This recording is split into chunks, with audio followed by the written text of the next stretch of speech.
that's not going to work. Right. You're playing prevent defense, and you're not up by that many points. So it's like, it really was a lot of things. And like I said, I think she just, we kind of, if you look at the past couple of presidents, even as far as Bill Clinton, maybe George Bush to a certain extent, definitely Obama, they had the swag to them. And that we kind of were like, this person's kind of cool. I believe that they can do the job. And I don't necessarily know if she conveyed that. You know what I mean? Yeah, no. I mean, and also, I mean, we've known Trump for a very long time. And while she's been in politics for a very long time, we as a nation don't necessarily know her. And we wasn't really given enough time to know her. Yeah. Oh, now you bring that up, yeah, because we've known Trump from Mike Tyson's original 90s run, and right? And in politics since 2015, when exactly. he announced he was running. Yeah. I mean, that's almost a decade. Something that I hear, my barber said this, but it's something that people like, is she even black? I'm like, the fact that we don't know that answer. No, but the fact that we don't know that answer, like a definitive yes. There's so many people out there that still have a question mark. I mean, I don't know how you don't know. I mean, what else would she be? She's not. I think a lot of people felt like she leaned into the Indian part of it when she became vice president. And to them, but I was like, I always looked at them like, this is obviously a black woman I'm looking at. She's black. I mean, and the Indian was a surprise to me. Like, I was like, that part was like, oh, I didn't know that. I mean, but and they're minorities. No matter how you slice the cheese, slice the cake. I mean, it's like, no matter how you slice the cake, you're gonna get some cheese.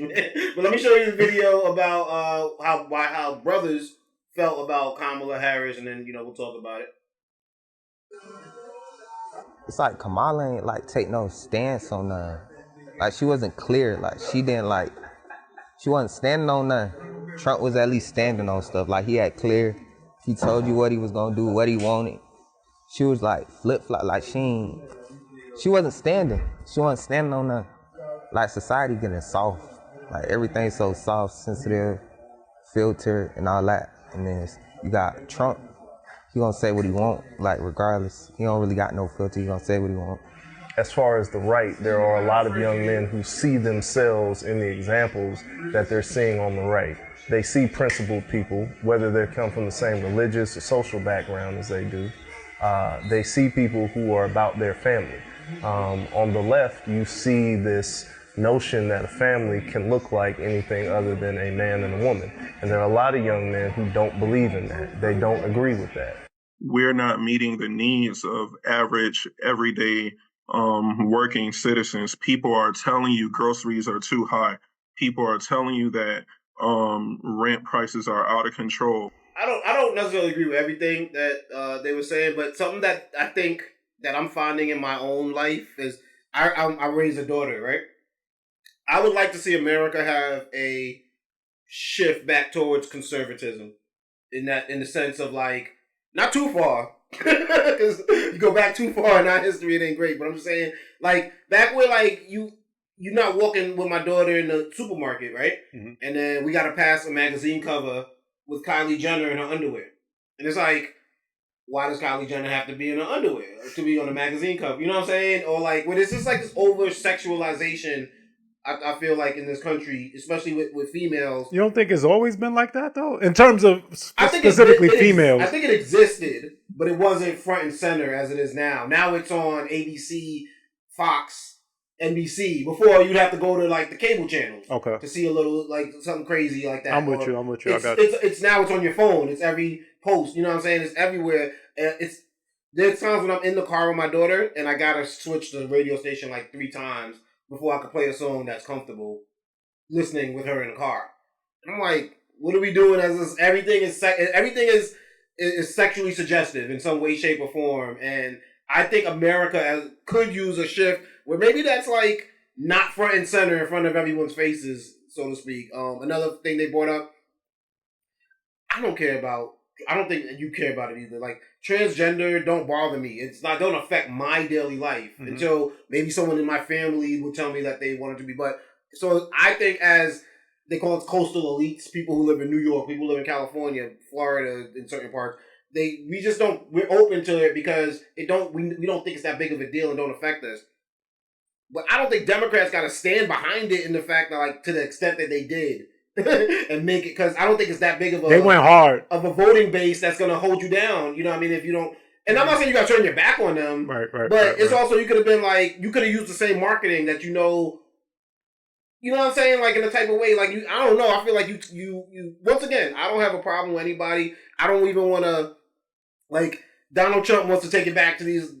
I don't like pronouns, and I just don't care about it though. I don't need that to be Donald Trump's day one agenda. You know what I'm saying? But there are people who do. There are. You can see by the way that people voted. People in a small town, maybe if you have a boy that wears a dress, it bothers more people than it would here. And me, I just keep on my day. But to them, they're like, damn, my son's gonna see this, and then we gotta da. So I think we should just be like, to tell people it's not an issue. It obviously is. You gotta listen to what people are telling us. You know what I'm saying? And just because I don't care about it, and you might go on with your day about it, don't mean the rest of America don't care about it. And it might feel some type of way when you go to the White House and there's a flag hanging from the White House that we like, what color is this? Like, it's every single color. You know what I'm saying? And be like, what is this representing? Like, you know what I'm saying? So, but also, do you want to be told that you're a bigot if you like question that? That's what I'm saying. It's a tough line, because it's like, on one hand we're saying, and a lot of people share your sentiments, right? Like, I do think, we're going too fast in this direction, and I would like to see it be a little more conservative. But we have to ask ourselves, what is it that we're really asking? We're asking to go back slightly, but once you open up that door, you can't say, okay, I only want to go back this far, right? You can't control how far back we're going to get taken if we choose to look in that direction. Well, one thing I'll say is we say back because of conservative. We're thinking like go back, like, but I don't think it also could be moving forward in the sense of, yeah, I'm not saying that we have to go back to what was, but can we move forward where it's like we exist without this being bombarded on us? I know it's like the easiest way to think about it is like that's how it was before, but even you kind of question, is that necessarily how it was before? So it's like, I think to think about it, everyone's gonna be like, "Well, what do you mean go back?" Because you go back, I didn't have as many rights if we go right. back. So the thing is, okay, so in order to progress our desires and all, we have to choose somebody who we believe is going to champion those things, right? So if we have choice A and choice B, choice A wants to go far liberal. Choice B, we know choice B has some conservative views, so we're like, okay, I can vibe with that, but we're going to choose choice B, and choice B can have views and opinions that far exceed where we want to be, and we get taken all the way back. Yeah, you get exactly. And so that's just where it becomes a catch-22, and it becomes tricky. It's just kind of like, what would you prefer? That's the good thing I think that Donald Trump brings to this. If anything, we're hoping he brings a lot of good things, but that's a good thing, is now I think we're getting away from this tribalism. Whereas I always call myself a Democrat. I don't know what the hell who was running in every Democrat party and all their views, but I always was like, oh, that's the party that's not throwing rocks at gay people. That's the party that wants women to have more rights. That's probably the party. You know what I'm saying? In my mind, I didn't know who to know the history. I'm like, that's probably the party that helped black people be able to vote. I don't know if they were or not. You know what I'm saying? But it's like, it just seemed like the one that was looking out for marginalized people. Right. So I always would call myself that. Now I might be a registered Democrat, but I'm an independent who win my vote, earn it. You know what I'm saying? Whatever side you're on. And I think what is happening is like, that same view you said of like, all right, if we start being a little bit conservative, how far back are they going to go? Are they going to want to take women's rights away more? Are they going to want to take rights away from black people? That's the same language that I hear people on the right say when they be like, well, if we listen to gun control, are they going to want to take away every single gun we have? Just because they want to take our AK-47, are they coming for your pistols? Are they coming? And then, so now no one listens to each other because they're like, well, if I give you that inch, you're going to take them out. That's, you see that? You told me something yesterday. I didn't know that people who had the signs on their lawns, I didn't know that the political parties came around and just put them there. Right. I thought people asked for that, they requested them, they put them out. I'm like, where they buy them from? But you told me that Prop 1 was put on your lawn, right? But the Prop 1 thing was so confusing. In New York, we had this thing called Prop 1, and it seemed like people who, that's how I knew which side. I was like, the people who seem to have Trump signs say vote no, and the people who have Harris signs seem to say vote yes. But I'm like, this thing affects abortion and boys and girls sport. Like, it didn't make any sense to me. But then I started seeing the theme around the country where they were trying to use language to like get these anti-abortion legislation. Like, all right, how can we make it sound more dangerous than it really is? Oh, if you approve this, then now you're approving boys being in girls' sports. I'm like, am I really? Right. But obviously, that's how laws are written, where the language can be taken to interpretation in a judicial system. So yes, people are going to do things like that. But I heard a lady from St. Louis say if you support pro-abortion legislation, you support child trafficking. And I'm like, and she's like, how does that make sense? She's like, because if we start allowing abortion here, people are going to start traveling here to have abortions.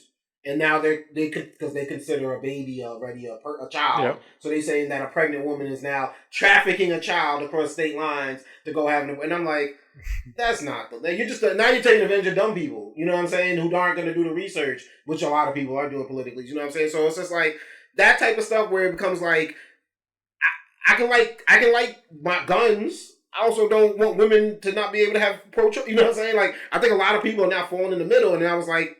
That's where most people are, in the middle. But admittingly now, I think more so is like, I think I would be like, because I wouldn't want to call myself a Republican before, but now it's like, why am I calling myself a Democrat? What have they done to earn my vote in the past 10, and even the amount of time I've been voting? You know what I'm saying? So it was just like, I think I'm more comfortable saying I'm independent now. Because you are right. I think most people are in the middle. That's why it's so close, these elections. That's why they come down to so much, because it's like, some people want a little from column A and a little from column B, and it's like, who's going to win my vote over? You know what I mean? So, it's been an interesting election. I mean, like, what did you think of the clip that we just saw with the brothers talking? Like, did you agree with anything they? I didn't agree with the first dude. You know, that saying, you know, Kamala wasn't standing on nothing and Trump stands on stuff. I hate when they get the most ignorant dude to be the first one. Like, come on, like, all Kamala did was explain her positions and views and shit. Like, whereas we know Trump, he doesn't give specific detail. He'll just say, I don't like these people, or I don't like this, and I'm gonna fight. And that's it. That's where it ends. I think that's what he's like. We care about the details, right? Like there is no details. I think that brother was, but he just cares about the passion and like I'm a fight and also like, you know, the fact that and I can appreciate this about Trump. He says what's on his mind, right? Mm-hmm. One thing I don't like about politics, just in general, no matter what side you're on, is the fakeness of it all.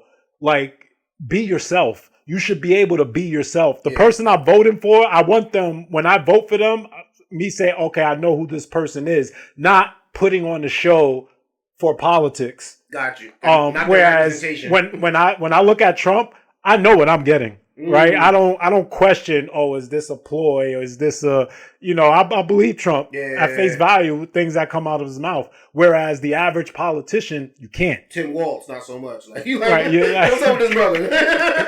And so I do think with Trump, he, especially the younger generation, appreciates that tenfold. The fact that, oh, he's a real one. Yeah. You know, he says what he wants. He doesn't care about, oh, I'm going to say what I want, what you going to do about it.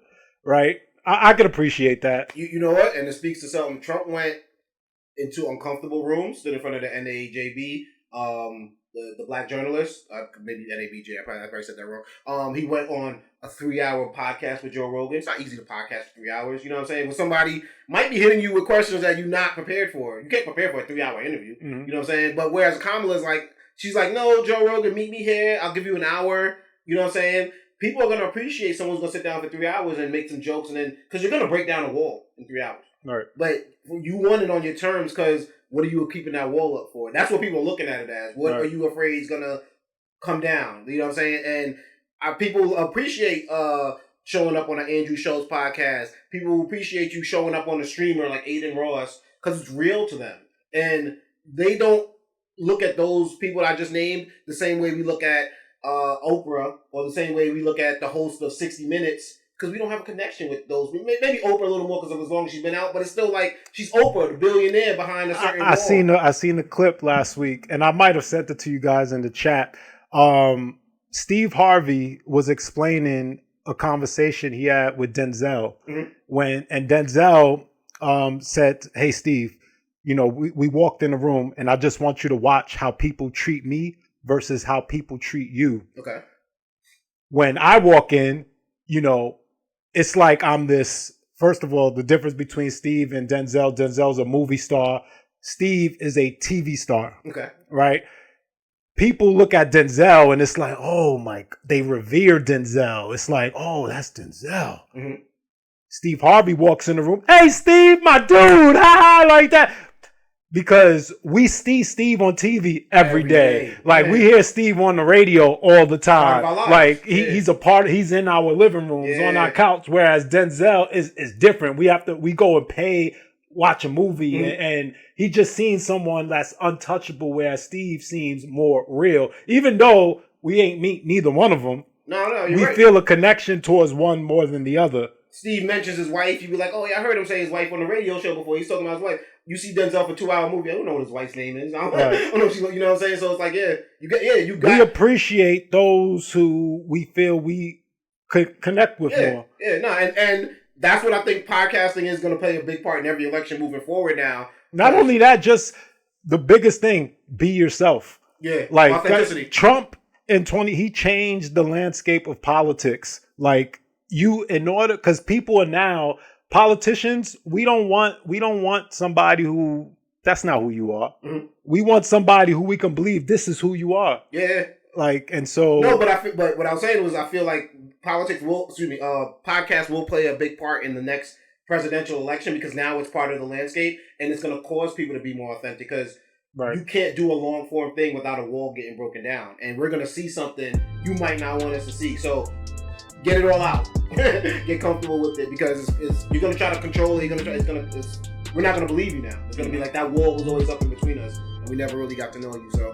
Perfect Talk is what it do. It's your guy DJ Playboy holding it down for the Perfect Talk podcast, man. Thank you so much for checking out this short clip. If you like what you see, go check out the full episodes right there. Also hit the subscribe button, turn the notifications on, hop in the comments, baby.